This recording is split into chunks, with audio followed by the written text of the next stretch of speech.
Hello and welcome to Video Game Hangover. I'm Randy Dickinson and I'm in Harrisburg, Pennsylvania. Hey, I'm DJ Ross. I am in Mountain View, California. Each week on Video Game Hangover, we talk about the games that have been keeping us up at night. This week that list includes Haven. Plus, we spent some time wrapping up Final Fantasy VII Remake. We did it.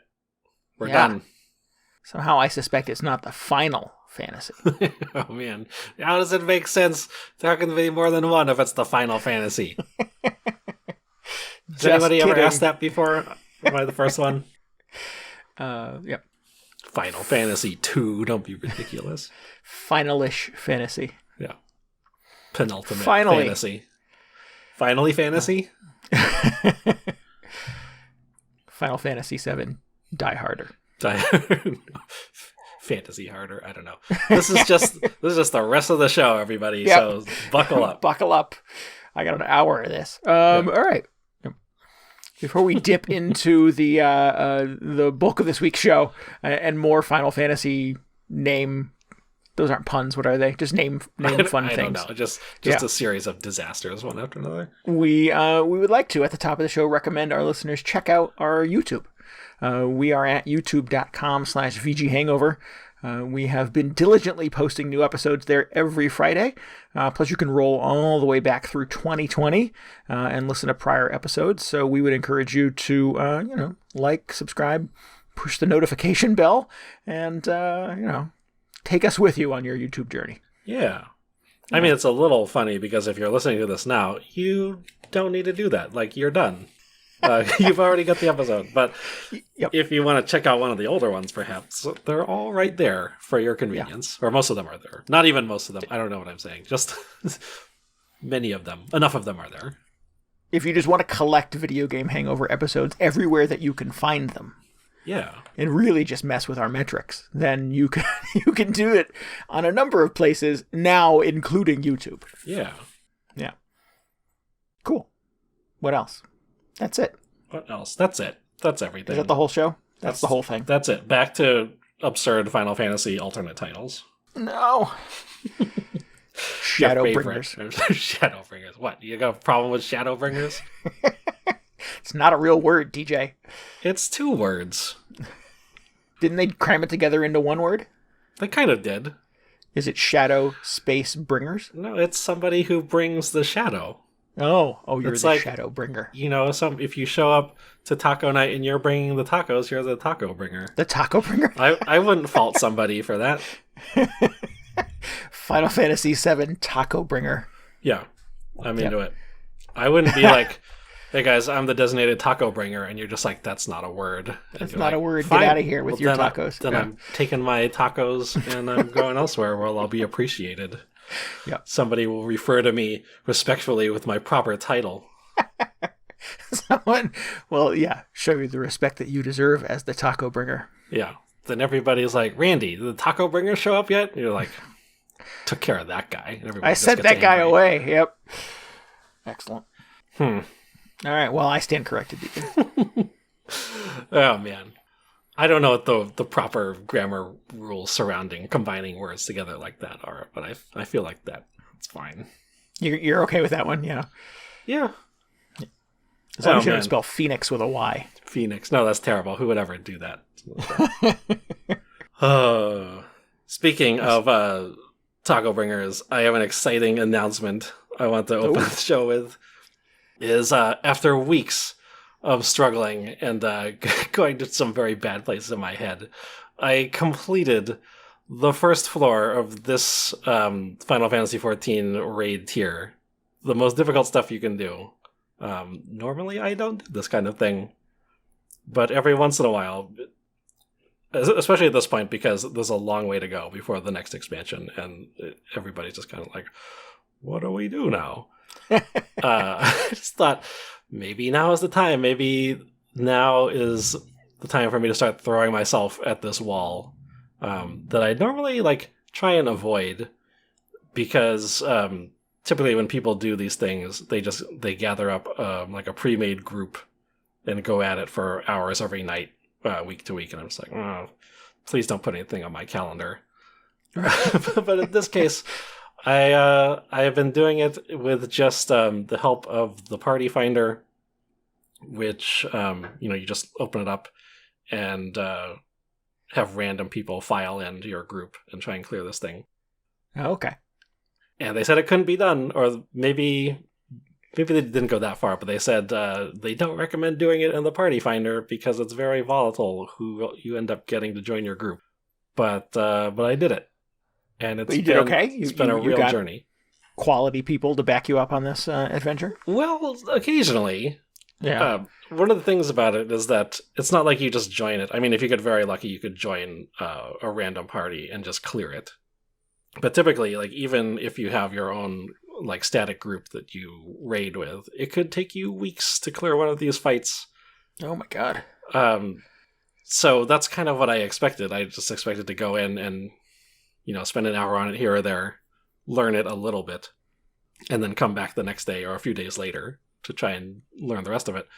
But sorry, are you spending those weeks dying and starting over, or are you? Oh yeah. Does it really just take weeks to get through?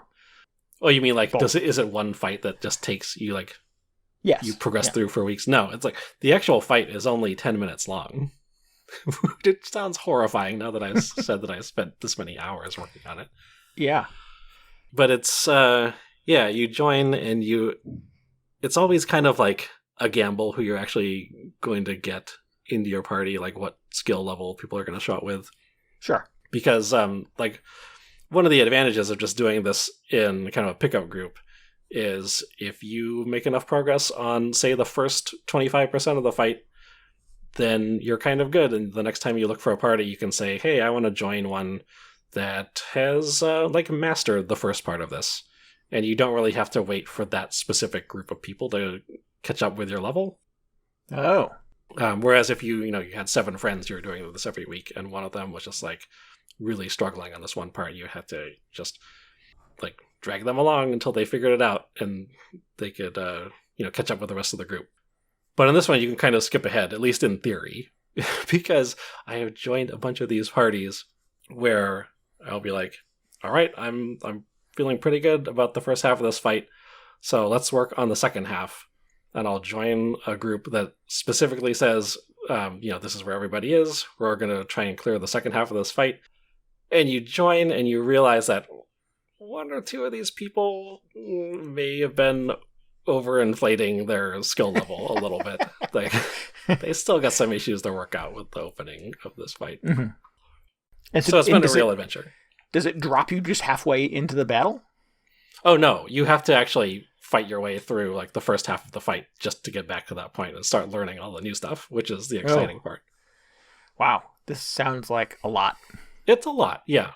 I'm trying to compare it to something that I don't know if there were like raids or anything in The Division or like super hardcore content in Borderlands. I'm just trying to think of multiplayer things that you may have experienced. Right.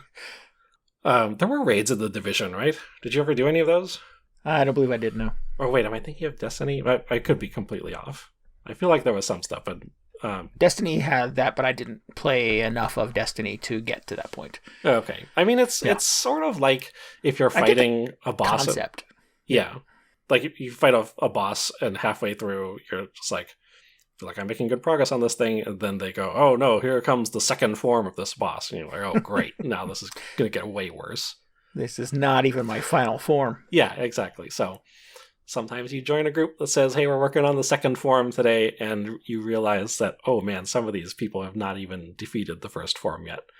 In fact, they're not even close to defeating the first form, so I gotta get out of this group. Oh boy. So it's been a struggle, but it's like part of the game that I don't really spend a lot of time in most of the time, so it's been an experience. Oh, so it is this sort of extra thing that you've not done then. It's one more thing for you to do in Final Fantasy XIV. It is. Yeah. And I mean, it changes every few months because they keep adding new like raids to do.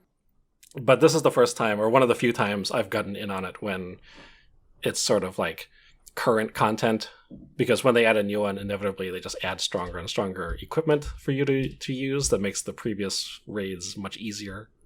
Oh, okay, gotcha. So right now, it's probably the most challenging this particular raid is ever going to be. So I'm just like, oh, I want to see what that's like. I want to kind of get that experience. Mm-hmm. And it has been harrowing, but also very fun. And, they're cool fights to try and learn. But yeah, there are a lot of drawbacks to just throwing yourself in with a random group every time you start. But I did it eventually. Yeah, excellent. And then I had this huge mood swing when I realized I felt so accomplished. I was like, I finally cleared it. And then I realized, like, oh, what's next? I just have to learn the next fight in this series. And it's going to be even more difficult. And I just have to go through this entire process again. So that's where I am right now. That's what I'm trying to make peace with before I go in and start the process all over again. I was going to say, are you up for that? Are you going to keep ascending your way? So I didn't do it right away. I took a few days off as a victory lap, but I spent maybe half an hour in there yesterday over the weekend, and it went surprisingly well. It went kind of deceptively well. Well, I feel like I've been in some of these groups where you just get a really good group right off the bat. You're like, oh, this is not as hard as I was expecting it to be, and then every group for the next few weeks is just a complete disaster. So, trying to temper my expectations. Yeah. You should have swapped email addresses or whatever with that first group. I should have, but no, I don't want the commitment. That's the whole thing I'm trying to avoid. I see. Okay, gotcha. I don't want to have people IMing me and be like, oh, it's 8:00 on a Tuesday. Where are you? No. Just me blowing up your IMs on Monday night is enough. Yeah. Let's make a podcast. Because yes, I can't. I'm raiding right now. What? My favorite thing about this, though, is when you're in the party finder trying to find a group, people can, when they put up their little group postings, they can set it so only people who have cleared a fight can join it. So that's at least some guarantee that you're sort of competent, or at least somebody has dragged you through the fight previously. And up until this point, I could only join the fights, or only join the parties where that wasn't a requirement because I hadn't cleared it. So I was expecting to be just stuck with everybody else trying to learn it still. But now I'm like, oh man, I got my golden ticket, so I can join one of these elite groups of people who have already cleared it the next week. So I'm very excited about that. I'm feeling very a little snooty. It's going to be looking down on all these other people who are still who haven't cleared it yet. Okay, so you played Final Fantasy VII and Final Fantasy XIV this week. Did you play any other Final Fantasies? Did I? I might have by accident. No, I don't think so, though. No, just by accident. just stumbled into one. Oh, wait, what am I doing here? Yeah, I mean, who knows? You just load up the wrong thing. And 17 hours later, you're like, what am I doing? They just flew by. Yep. No, I did finish Final Fantasy VII Remake in a mere 35 or so hours. Yeah, that's pretty efficient for a Final Fantasy game. I thought it was not bad. I mean, that's sort of what I expect. That's probably how long it took me to play Final Fantasy VII. I did not, and I think that is definitely why it only took me 35 hours. I did a lot of the side quests at the start, and I very quickly realized, okay, a lot of these are just go to this far corner of the map and kill 3 things and come back and we'll give you a very underwhelming reward. And I decided, well, that's not really, there's not a lot of value in that. And I do want to actually finish this thing at some point. I want to get through the story. So I thought, okay, I'm just going to ignore these from now on. There are certain points in the game you get to that are sort of the point of no return. And they'll tell you at that point, say, make sure you finish up your business in this area. Because when you go on to the next area, you won't be able to come back and do side quests or whatever. Yeah. So usually those types of warnings are terrifying to me. But in this case, I was just nope. That's fine. We're just going ahead. Moving right along. Yeah. There was one point where it gave me one of those. And I was like, nope, that's fine. We're just going ahead. And then it did it to me again immediately. Actually, Barrett spoke up and he was like, well, I really feel like we could be doing more for the people in this area. Just stuff it, Barrett. We're gonna get through the end of this thing. It's bad enough that I just have a menu nagging me to go back and do side quests. I don't need one of the characters in game to tell Cloud well, let's think about this. No, let's just go. Maybe we should be traipsing off to the far corner of the map to kill 3 things. Yeah, I'm like, we don't need those 3 potions or whatever they are in that treasure chest that badly, so we're just going to go sitting ahead. on hundreds of potions I'm afraid to use. Yeah. This was actually, so, as I was playing this, it is kind of just another component of something that was bugging me throughout this entire remake, is that I feel like there are just serious pacing problems throughout the entire thing. I mean, because it's about 5 hours of the original game stretched out into, at least 35 hours. Right. Depending on how many side quests you cram in there. But a lot of that is, like, some of it's from side quests, some of it is just because a lot of the areas you go to are much larger and take longer to navigate through. But then there's a lot of stuff that is just completely new and kind of invented for this game. And, some of those new sections are more interesting than others, but most of them turn out to be just a random new dungeon tossed in there. And when I say dungeon, it's just an area with monsters in it. It's not necessarily like they've got people chained up to the walls or something like that. But a lot of it felt like it was a little padded out and kind of unnecessary, and it kind of like disrupted the flow a little bit. Because this last, like the most recent stretch I did with this game was like pretty close to the end of the game. You're raiding the big enemy headquarters, essentially. Mm-hmm. And just from having played the original game, I thought, well, I have a pretty good idea of like everything that's coming up next in this game. But no, they just shoved in a couple completely new areas that I had to navigate through. One was like this ridiculous maze where you had to like switch between a couple different parties so you could throw switches and help the other party advance through the maze. I'm like, this is not doing like we were supposed to be like storming the enemy headquarters, but now we're just taking a break to throw some switches. Right. It was weird. Ugh. So that was strange. Yeah. And I think it's just, it's just another thing, like a lot of the new kind of changes and additions to this game, I think were not really for the better. They just felt like they added stuff just for the sake of having more stuff for the player to do. Do you think that comes out of kind of the modern sensibility about what the shape of games like this should be like? I think I feel like anytime, a big RPG comes out, it's pushing, 60 to 100 hours, and you're really nobody if you're putting out a 10-hour RPG these days. Yeah, I think that's definitely some of it. I also just think, beyond that being an expectation, people just feel like they have to have these completely inconsequential side quests in games for whatever reason. Like when I was playing Dragon Quest XI, it might have even been, I don't even remember if this was the full game or if this was just the demo. But you start out in that village and you can talk to people and they'll just give you a little side quest. And the first one of those I got, I was just like, oh my god, this again. Because I remember spending so much time in Dragon Quest IX doing those. And then it happened again in the Bravely Default 2 demo most recently. The side quests on that were even worse because they were just the same, like, go kill 3 things and we'll give you like 100 gold or something like that. And it's just not that, it's not very interesting content. Yeah. Ugh. So where's the fine line for you then? Because I know that you are a fan of the side stuff in like the Yakuza games.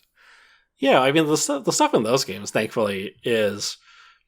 I feel like it's more worthwhile. Actually, we've talked about this offline, but the side quests in the Yakuza games are much more about like the story and the humor to me, or the stuff that you're doing just turns out to be silly. The rewards are still not that great, but usually you get like a pretty amusing side character who you meet, or you'll learn something about one of the other characters in your party or something like that. Or it's like maybe the minigame in itself is fun, like there's that Mario Kart one in the latest Yakuza. But still, at the end of the day, you're just getting like one health drink or some like bracelet you can wear. And you're just like, well, that's not that great considering how much effort I just put into this. I just spent 4 hours playing Mario Kart, and yeah, you're going to give me a health drink. Right. But I mean, like, hopefully you just had fun playing Mario Kart. Right. Where in this, it's like, well, I guess in the best case, you do a couple of fun battles, which the battle system in 7 Remake is actually very good. It's one of my favorite things about it. But there needs to be more incentive in a game this potentially this long. Yeah, I can see that. I feel like definitely my experience with the Dragon Quest games has, they do kind of fall into a walk over to this place, fight all the things along the way to get there, fight a thing or find a chest or whatever, and then walk back here. And it does feel like, yeah, you're giving me an hour's worth of homework or something else to kind of keep me busy when I really just want to move the story forward. On some level, it's just like, I want to get rid of all the little exclamation points over everybody's head. So that's why I'm doing these side quests. But not a lot of real motivation or incentive. Yeah. But anyway, so I skipped most of them, and I think it was for the better, because otherwise, who knows how long it's sort of taken me to get through. And I got to the end, and for the most part, I've talked about my issues with this game, where I just think the plot, or not necessarily the general plot, but just the line-to-line writing and the directions of the cutscenes are just flat out. They're not very good. The story segment's not great. It didn't make a terrific transition from the PlayStation 1 text boxes and the chunky little characters to the big budget remake version. Mm-hmm. But I really enjoyed all the new environments, or seeing familiar environments again in this much higher fidelity. So that was good. They kind of balance each other out.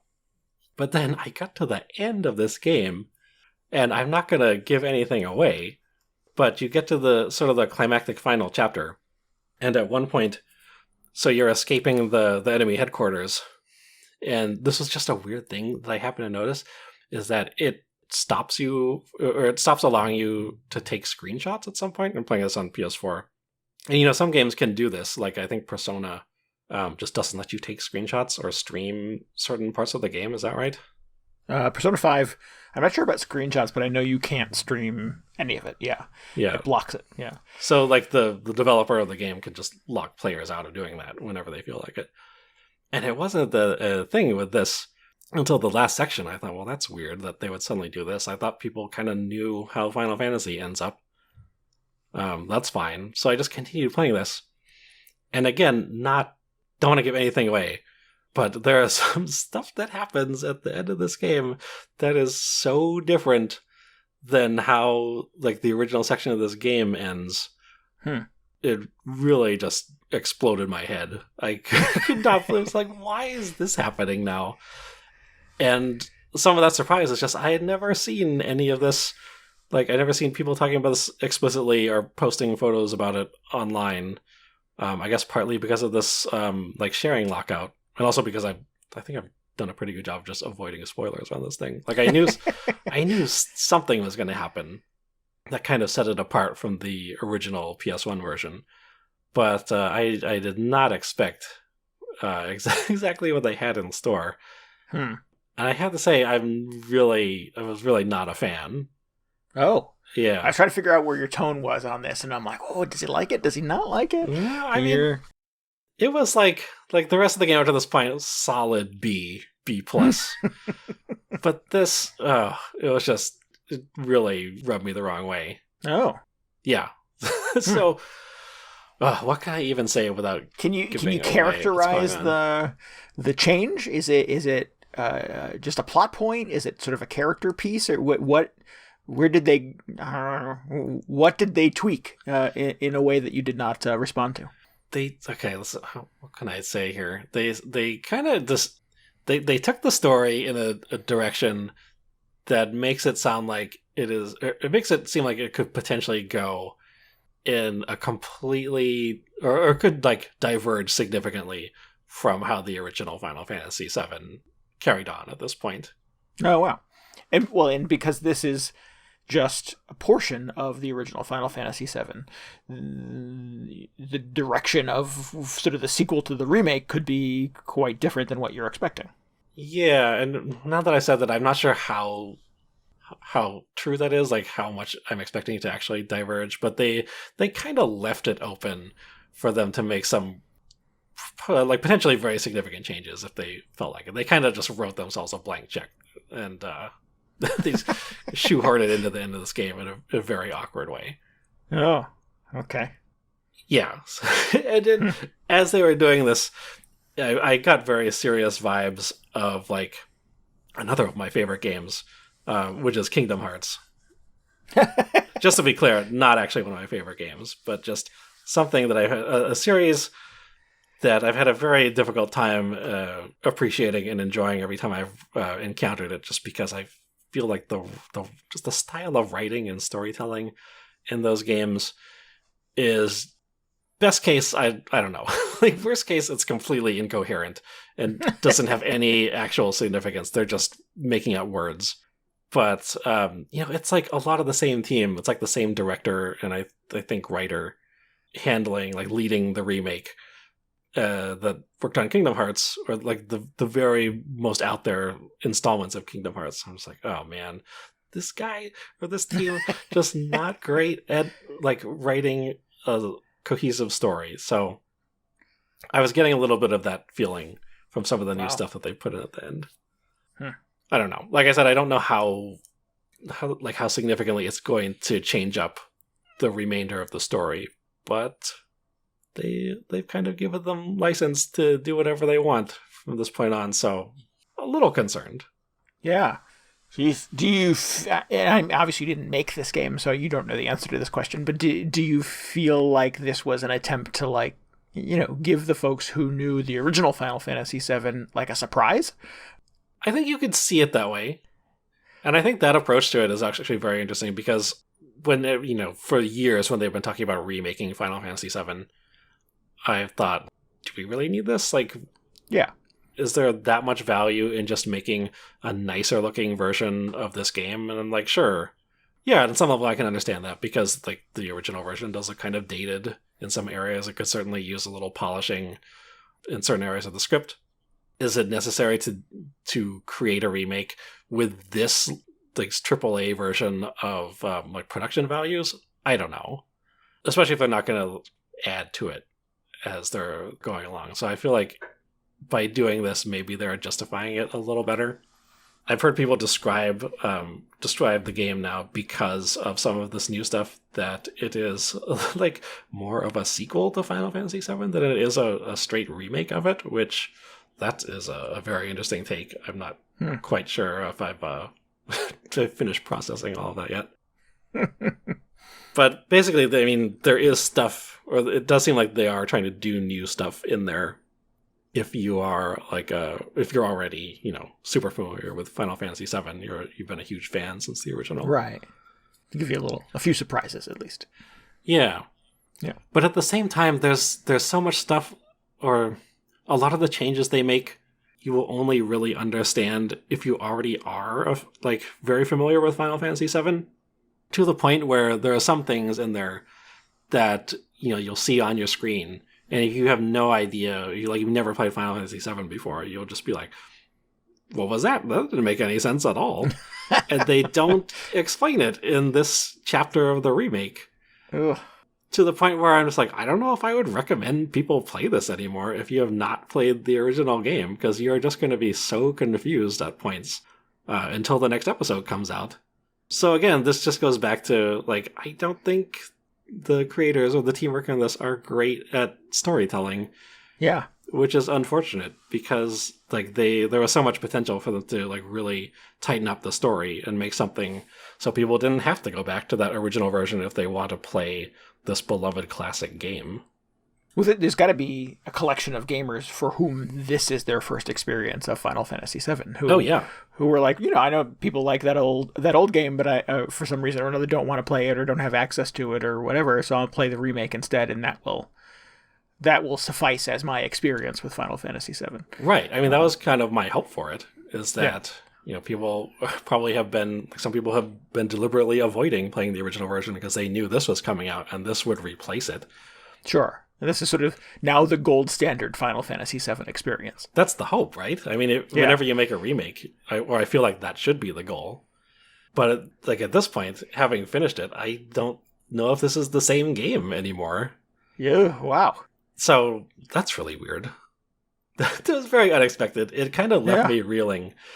I was just like, wow, I don't even know how I feel about this. I was mostly on board up to the final 2 or 3 hours. I think even more surprising, and yeah, obviously not being able to sort of screenshot or stream is a limitation on sort of visibility. But I mean, this is not a game that came out last week. This has been out for a little while, and these changes have somehow not made their way to your ears. I think that's staggering. So, oh yeah, I think I'm incredibly lucky that I knew as little as I did. Yeah, so I suspect either a lot of people who maybe didn't finish the game or don't know that it's different or are okay with it and have just not made a fuss about it, maybe. Let me tell you, I have a whole folder of bookmarks and like podcasts of people who finished this game back when it came out, like almost a year ago at this point. Like all those spoiler casts and theories about what the implications of the ending are for the rest of the game. So I've been making my way through those over the last few days. Oh, okay. And it seems like people are pretty split. Some people are excited about what this could mean. Other people are just like, no, this is ridiculous. This is too much Kingdom Hearts stuff. It's not literally Kingdom Hearts characters showing up. It's just as a reference. Final Fantasy VII, the giant corporation you're taking down, is Disney. Yeah, well, that would be the thing. So it's been fun to wade through all of these impressions, even it's been a little while. Well, but good on you for dodging them then for a year. Yeah, I'm very grateful. I'm not sure how that happened, honestly, other than just whenever somebody mentions Final Fantasy VII Remake, like I just immediately close the browser tab. So I don't know. I mean, this is super weird because this game, it's actually going to be free to PS Plus users this month. So you can just go out and play it. I know you've been kind of curious about it. Yeah. But now I'm kind of like, maybe just play the PS1 version. Yeah, I don't know if I'm 35 hours curious, but I do need you to push stop on this podcast at some point and tell me everything because I'm curious now. Oh, man. And I certainly don't want to ruin anything for our listeners or people who are going to spend time with this, but I'm a little interested in knowing where the detour is. Yeah, it's very strange. Okay. All right, secret spoiler cast content. Yeah, that was the sound I was making all Saturday night because I just stayed up quite late into the morning, just going like, "Huh, what do I do with these feelings?" Yeah, yeah, huh. Well, I'm sorry. I knew you were anticipating this. You were excited about this, and to have it sort of not play out the way that maybe you had hoped it would is it's got to be disappointing. I mean, I'll be honest, I was kind of playing it begrudgingly right from the start, and then I was very pleasantly surprised by, getting to explore some of those familiar areas. That was super fun. But, yeah, just kind of, I don't know. It didn't turn out to be my game of the year from last year. Like, I was kind of thinking, like, maybe there's a chance. Yeah, not really. A couple other things interesting last week that kind of tie into this, though, is that, I don't know if you caught that Sony thing, kind of their Sony Direct or whatever. State of Play, yes. Yeah, but they showed off at the end, not the next episode of the Final Fantasy VII Remake, but like the PS5 version, which is going to, just run better because it's on a PS5, and it's going to have an additional story chapter. Oh. But they also showed off this thing called Final Fantasy VII Ever Crisis, which is a mobile game, which they're saying is going to include the complete original storyline to Final Fantasy VII, plus, like, throughout the 2000s, there are a bunch of little kind of side spin-off games around Final Fantasy VII that were focused on, like, just expanding the universe a little bit. There were, like, side stories about other characters that you kind of briefly saw during the main game. Mm-hmm. But they showed off clips of this, and it looks much closer to the original PS1 style, but just with improved graphics. So I think a few of the camera angles or like scenes that they showed in this Ever Crisis thing felt like they were taken directly from the PS1 version, but just like cleaned up, and the characters looked much nicer. They were still kind of like the stocky proportions of the PS1 characters, but just much nicer looking.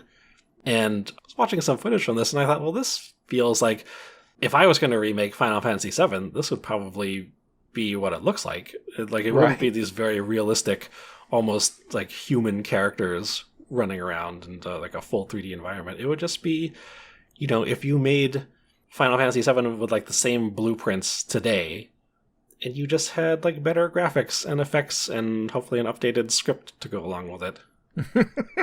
So I was like, oh, they kind of just stealth released, or I mean, it's not out for a while, but they have been stealth developing this other Final Fantasy VII Remake, which looks much closer to the version that I wanted to play. Huh. So that's very weird. And I fully expect this to come to like Switch or PS4 eventually, because they did something similar with Final Fantasy XV. But how weird for them to just trot this out like, oh, by the way, here's this other version. And a lot of the reactions I've seen to this so far have been very positive. They've been sort of along the same lines of like, oh, this is the one that I wanted. I didn't want this other thing. I didn't know this is what I wanted, but now that I see it, I know that's what I want. Yeah, and I'm just like, man, I hope it actually just stays with the story from the original game and they just don't put all this weird stuff in at the end. Because I want to be, I mean, this seems like a good way for people to experience that if they don't want to drag themselves all the way back to the PS1 version. Right. Huh. Man, just I don't know, the determination on behalf of Square Enix of sort of I don't know, repackaging and repurposing Final Fantasy VII in a myriad of ways is I don't know, is overwhelming. Oh, it's absurd. Yeah. I mean, I never really got into a lot of the side stuff that came out in the 2000s. Because even at that point, I was like, I don't know if I need this much more Final Fantasy VII. Like, that's enough. Yep. The first game was fine. But yeah, it really has just been the well that they keep going back to. And then around the same time, this is getting less and less related, but there was like a Pokemon Direct where they showed off a remake of Pokemon Diamond and Pearl, which were DS games from the mid-2000s or somewhere around there. And it was also just fascinating to see the reaction of this because it was kind of in the same style as as this Ever Crisis thing, where it looks like they took the DS game and they just remade it with better graphics. It's not like all full 3D like the latest Pokemon games. Right. It looks like just a very shiny DS game. It's like still top down. The characters are really like chunky. They got giant heads. I thought, well, this looks great. This looks like just how I imagined Diamond and Pearl looking. This is one of the. This is like the first Pokemon game that I attempted to play ever, and I kind of knew like somebody leaked these remasters were in the works, so I thought, oh, that'll be interesting. I would give those games another try. But the reaction to this has just been like, why does it look like this? This looks terrible. It looks like the DS game. Why does it look like the new ones? Oh. So a lot of just real conflicting signals of what people want in a remake these days. Right, yeah. Meanwhile, I'm just so pleased that I'm going to be able to play this game again, and it looks mostly how I remember it. Play Final Fantasy VII one more time. Yeah. Well, I mean, I was talking about Pokemon, but gotcha. Sorry. I'll give the Final Fantasy VII one a shot, maybe, if they don't add in all the crazy stuff. But, I don't know. Like, these two games, this Ever Crisis and the Diamond and Pearl remakes, are kind of like when you say we're remastering a game to look better or play better or whatever. This is what I think of. Just like, keep the original kind of like aesthetic and character of the game and just put it on something that lets it run better or is more accessible to people. Yeah. I don't necessarily need them to remake everything. I just want, in some cases, just their remaster is good. Yeah. Yeah, I think it's important to sort of acknowledge kind of the I don't know, the value of that limited scope, the value of limitations. You know what I mean? If you took the first Legend of Zelda game and remade it with Breath of the Wild graphics, I don't know if that would be a good thing. I think there's something to be said for the Legend of Zelda sort of existing within sort of the limitation of the console that it came out on at the time. Yeah. And yeah, if you're going to update it, if you're going to remake The Legend of Zelda, you don't have to go so far as to sort of putting it in a giant open world Hyrule. It should feel smaller. It should feel sort of a little less ambitious, but just make it prettier and make it sort of a little easier to play and a little easier to experience. Yeah. I don't know. I don't share that sort of perspective that everything needs to be sort of big and shiny. I think there's something to be said for like I said, something to be said for kind of having limited scope, limited resources, limited ambition on these things, because that's what developers were living with in the 80s or whenever. Yeah. I mean, I think it depends what you really want to get out of a remake or like a remaster or whatever they want to call it. Whether I don't think people are clamoring for like the full 3D Breath of the Wild treatment for the original Legend of Zelda. But, the Link's Awakening remaster that came out last year, maybe a better example of how to do that sort of thing. Yeah, yes. Yeah, I think keeping that scope limited was important to sort of maintaining the appeal and the charm of that game. Yeah. Yeah. So it looks like somebody may have figured out how to apply that to Final Fantasy VII. It just cost them like $300 million to make this other version in the meantime. Good times. So anyway, God, what a roller coaster that game was. Seriously. Well, I have not been playing Final Fantasy. I've still can say I've never played a Final Fantasy game, but I did play Haven. Okay. Yep. Haven this is 7. I don't know. No, it's just the first Haven. Just the first one. Yeah, as far as I know, the only one. This is it's an indie game. This came out late 2020. I think came out in December, and it's Jesus. How to describe this? It's kind of an adventure game, kind of an RPG. You are you take control of a couple, you and Kay, and they are hiding out. They're on sort of a mysterious island. Planet. I guess a planet full of islands is the way I would sort of say it. And they have run away together. They have escaped their home planet because, as you sort of get over the course of the story, relationships on that planet, partnerships, are prearranged. And they have escaped the matchmaker, as they refer to them, and are hiding out on this mysterious planet to get away from kind of the oversight of their otherwise pretty posh and sunny existence on a place that is a little more ramshackle. In fact, there is, some weird stuff going on this planet. There's kind of a weird black creeping crud, an oil that is kind of covering things. It's all over the landscape. It's all over very weird. Yeah, it is weird, yeah. The little animals and the critters that live there. And in the interest of sort of, altering their surroundings a little bit and preserving the planet and making the place that they are now kind of living and hiding out inhabitable, they kind of fix up their ship and they kind of build little jetpacks that allow them to zip around. You're not sort of zooming through the air, you're just kind of hovering above the ground. But you as the player are taking control of these two characters as they zip around the surface of the planet, kind of scooping up the crud, scooping up the oil, and trying to return the planet back to its kind of pristine condition. That's their job, or they just decided that's what they want to do? They decide that's what they want to do, and they're the male partner of the couple, Kay, is a scientist, is a botanist, and he wants to sort of learn about this. And the female partner in the couple, Yu, is an engineer, and she wants to sort of figure out how she can kind of use it to expand their ship and tweak some of the things on their ship to make them kind of run better. So it's just in the interest of kind of using the resources that they have available to them, they're trying to, kind of scoop this stuff up to see if they can play around with it and manipulate it to, make it easier to live and hide there.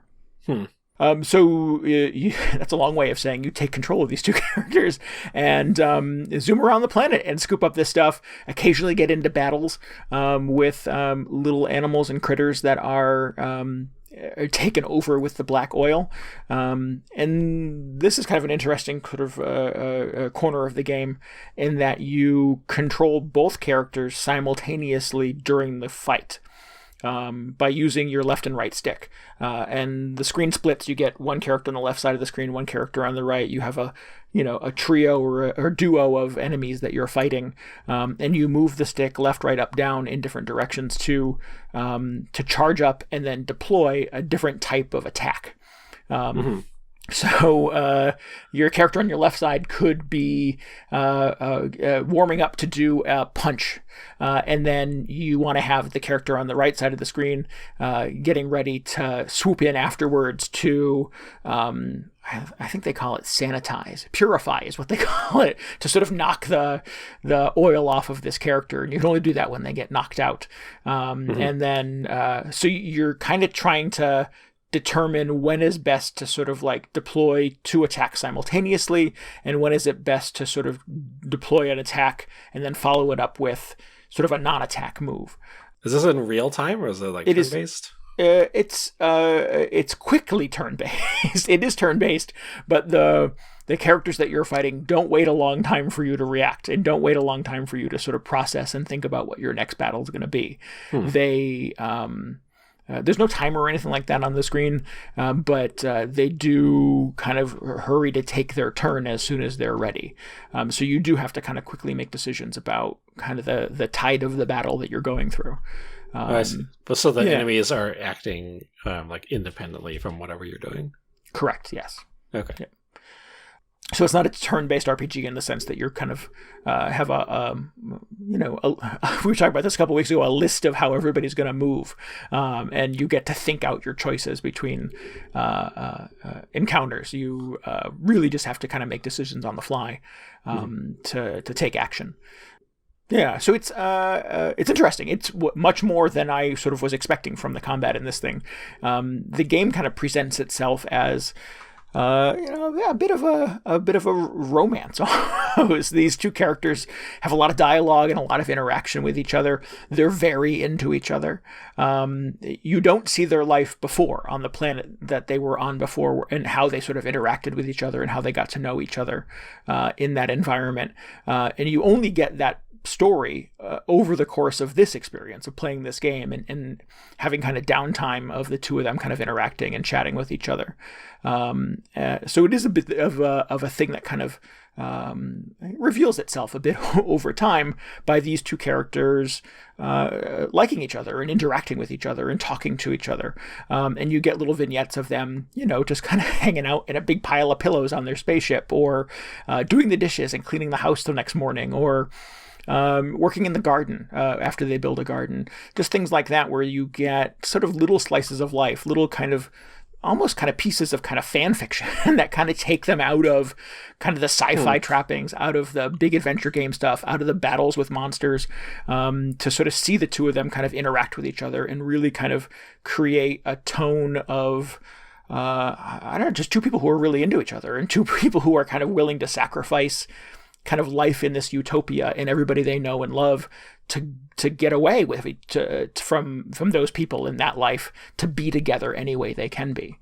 So it's it's interesting. It is almost like two games in a way, that there's kind of this big adventure game where you're zipping around the islands and zipping around the planet and collecting energy and knocking crud off of animals and critters. And you're also trying to sort of find resources, trying to find little bits and pieces that you can do to kind of repair your ship and make life more inhabitable for you on this planet. And to, like I said, build a garden and things like that. So there are all of those things that you're trying to accomplish. And in the meantime, in between all of those kind of days of adventuring, you get kind of their quiet life together, their interactions with each other, and trying to sort of find ways to you scrabble out an existence when it's just the two of them on an otherwise empty planet. I missed it. Are those like interactive sequences, or are they more like cutscenes, just sit back and watch? They're primarily cutscenes. Okay. You do get a few little kind of dialogue options here and there to kind of direct the tone of it, and they're not triggered automatically. They're not all triggered automatically. They are generally a response to sort of how things have gone throughout the day of adventuring and the objectives that you accomplished and stuff like that. There is a resource that they gather as they sort of fly around on the planet and explore and find new things that you, the engineer, uses to whip up an alcoholic drink. Like anyone in a weird situation, you find a way to get drunk. Oh, sure, Inevitably, periodically over the course of your play, you collect enough of this resource that a little timer goes off in your kitchen on the spaceship, and you can then trigger just a night of the two of these characters kind of sharing some drinks and getting a little sloppy drunk and maybe kind of oversharing and talking to each other. So they're not kind of pre-scripted. It's not necessarily a thing where you're getting kind of cutscenes necessarily, but they are kind of little triggered events, little trigger interactions that sort of evolve naturally from the things that happen around them. Okay, you can kind of guide the conversation. Right, yeah, a little bit. Yeah. It's not a choose your own adventure. You can't sort of like say no when the character would otherwise say yes, but you can kind of shape it a little bit, I guess. That's cool. Yeah. Do you are you given options for both of the characters, or is it, I don't know, or dialogue options, I mean? Yes. Yeah. It doesn't necessarily favor one character over another. You're not necessarily sort of role-playing specifically as him or her, really. You are kind of living in the heads of both of them, I think. That's cool. Yeah. It makes me think of that, in a weird way, that Wide Ocean Big Jacket, no, that was right. Wide Ocean Big Jacket. Yeah, I think you had it right. Yep.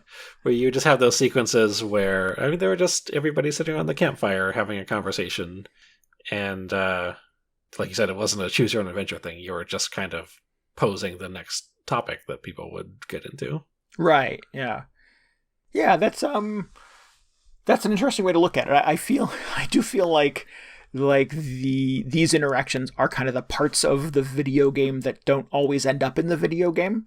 Like it's easy to make a big, beautiful sci-fi game where you have a jetpack and zip around and fight monsters. But filling kind of the nights in between and building kind of a relationship with this person that you don't know very well, but have risked everything in your life to escape your home to come to this planet to live with them. I want to know more information about that. I want to hear about their relationship and what their life was like before. So it's interesting that the game kind of splits itself pretty evenly between kind of long exploration periods and kind of action video game stuff and these more kind of intimate kind of character building, relationship building kind of moments. And I don't know. I don't know if I necessarily have a lot of patience for that kind of thing. I think I was afraid that those quieter moments, those relationship moments would border sometimes on being a little too saccharine or a little too mushy in a way that, I don't know, I as a 46-year-old dude would not necessarily find super engaging. But I liked it. I think that they were written very deftly, and never really kind of went over the limit on what I guess I'm willing to sort of tolerate from, I don't know, mushy relationship talk in a video game.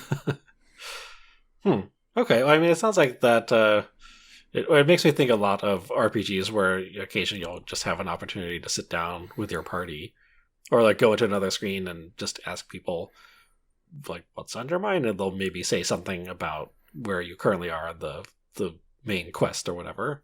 Yeah. But those, I kind of have the same expectation. I'm like, well, I don't know how vital these are going to be for me, like really appreciating these characters. It's just sort of a throwaway couple lines of dialogue or whatever. Yeah. But it sounds like this is like a much more like integral part of the game, or it's how you get most of the story, it seems like. Yeah, very much so.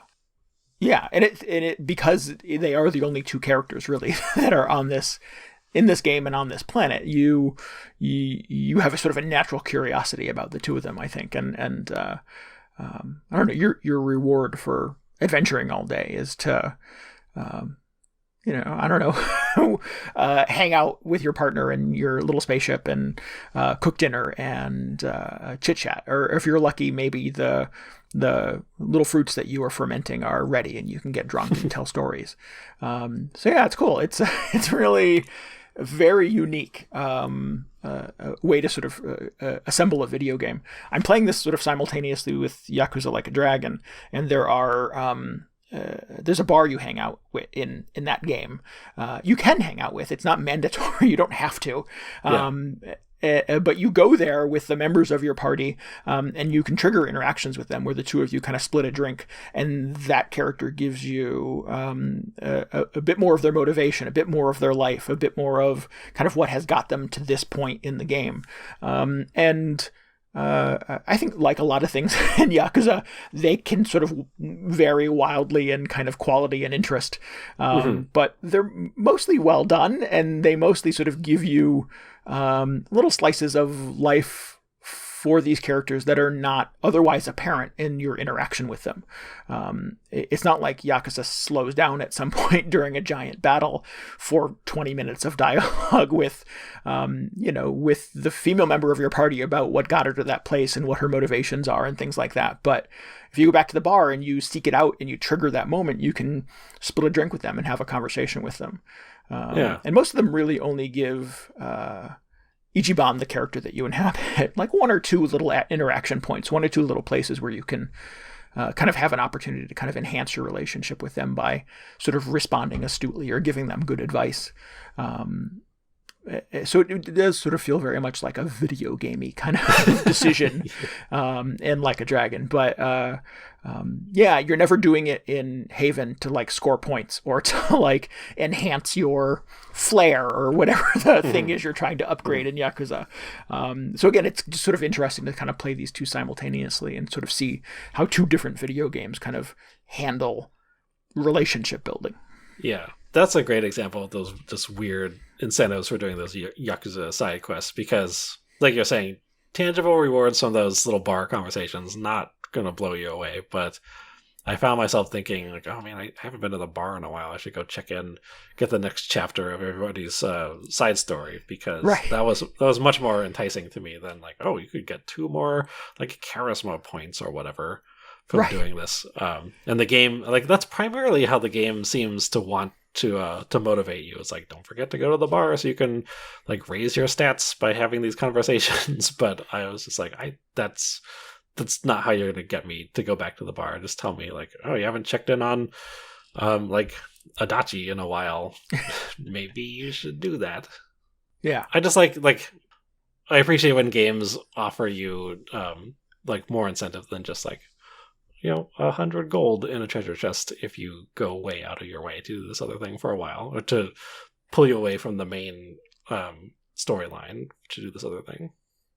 Yeah, I think a lot of that sort of falls on the game designers and on the writers to make those interactions feel more significant than earning points, than scoring an advantage, than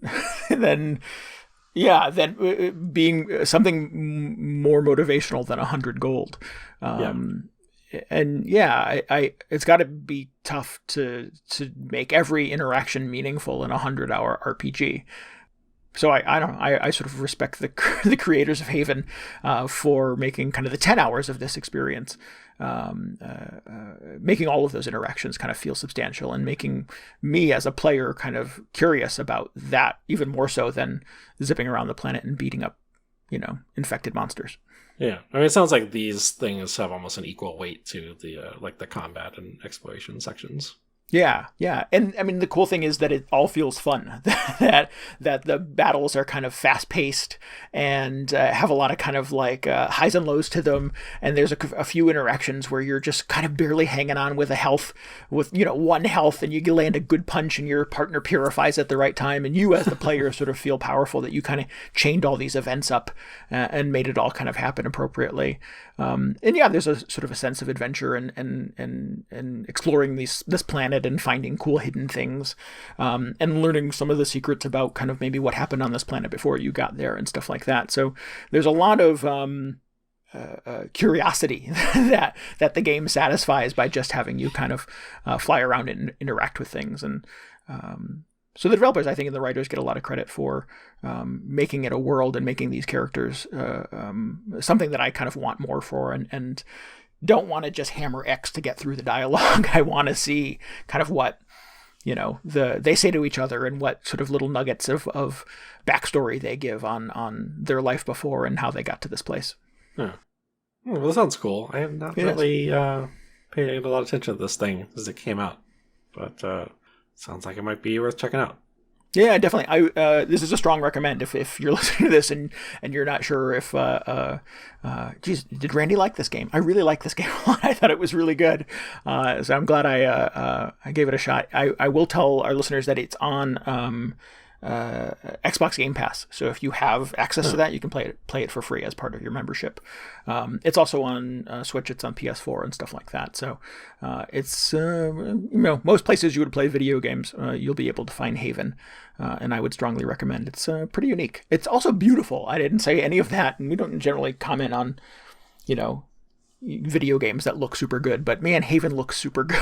It has really good character models. It reminds me a lot of, in fact, the character art from the most recent Fire Emblem game.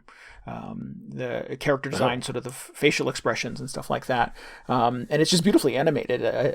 You kind of fly around the planet, you get just crazy colors. It's a lot of like kind of Outrun type colors where it's a lot of kind of pinks and blues, but you get these beautiful sunsets and stuff like that. It has a day or night cycle, a day and night cycle, and so it's just I don't know, it's beautiful to explore. The characters are really well assembled and animated, and it's just a lot of love went into piecing this game together, and it's exciting to get to play it. Cool. Do you know what else or has the developer put out anything else previously? Do you know? I don't know. I haven't looked into it. I'm not sure. I believe they are French. I remember reading that somewhere. I think it's called The Game Bakers is the name of the developer, but The Game Bakers. Yeah, but I have not looked into other stuff they've done. I wouldn't be surprised if the last thing they did was like a match 3 puzzle game. Just like wildly popular, and they were like, okay, time to make this other game that we've always dreamed of doing. This is sort of a pretty significant ramp up. The Game Bakers. I'm doing a little Google here live and on the air. I don't see any other games listed in their history. An independent game studio based in Montpellier, France. Oh, good call. Known primarily for creating mobile games. So yeah, okay, you're right. Well, This might be kind of their first big console and Steam game experience. Cool. Well, that's exciting. Yeah. It's beautiful. I'm a big fan, so would recommend. Nice. Man, I gotta say, Final Fantasy VII Remake may be the best looking game that I've played. Other parts of it, not great. But just from a sheer... Just from that looks beautiful. Visuals standpoint, I was just like, look at this vista. I'm just gonna hang out here. Wow. That's cool. Man, that PS5 upgrade then is just gonna melt your eyeballs. Yeah. What's even more ridiculous about the PS5 version, that's the one with the photo mode. No photo mode for PS4. The common folk. Very sad. Yeah. Anyway, enough about that game forever. Forever. All right, well, we should wrap this thing up, I guess. Let me find our outline. Not that I haven't said it 400 times, but If you need any more video game hangover in your brain, you should definitely follow us on Twitter at twitter.com/VGHangover. And don't forget, you can always get show notes and links and tell us what you thought about this episode at VGHangover.com. Yeah. Did you know you could just send us an email and ask us a question about whatever? I feel like we don't tell people that often. Are you asking me if I do that? I do that. Oh, okay. Well, maybe if you, the listener, didn't know that, and you have a burning question about something we talked about, or just anything, maybe a game you're playing, you want to ask us about, you can just email us, contact@vghangover.com, and we'll answer it. That'd be fun. Or you can tweet us too, but I'm just saying. Yeah. You can also join our Discord. You can hop right in there and ask us your questions in the Discord. Yeah. You can get a link to that at VGHangover.com as well.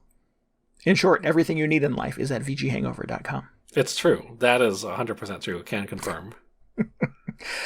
Please subscribe, rate, and review us on iTunes, Spotify, Google Podcasts, YouTube, and anywhere else you can get a podcast. And be a mensch, be a good person. Tell your friends about the show. Yeah. It's the first time I've ever said the word mensch. I probably didn't say it right. No, I think that sounds about right, unless I've been saying it wrong. I'll confess, I don't know if I've ever said that word. On a related note, please head on over. Oh, I'm doing it backwards. I want to say thanks again to Felly Kitty for our intro and outro music this week. Now, head on over to fellykitty.bandcamp.com and listen to some more of our stuff. It's pretty good. It's very good. That sounded so lukewarm and unenthusiastic. It's so good. Please check it out. It's not bad. It's all right. Yeah, it's all right. No, it's very good. We agree. It's we are unanimous in this. It's very good. Okay, good. I almost said we're anonymous in this. Oh, we're anonymous. No, yep. We don't attach our names to anything. I'm tired. I think maybe I need to go to bed. Yeah, I need some. Where's that Tacobringer off to? I need some of those. Summon the Tacobringer. All right, we'll be back next week. Until then, this is Randy Dickinson. This is DJ Ross. Thanks for listening to Video Game Hangover. Goodbye. Good night. See ya.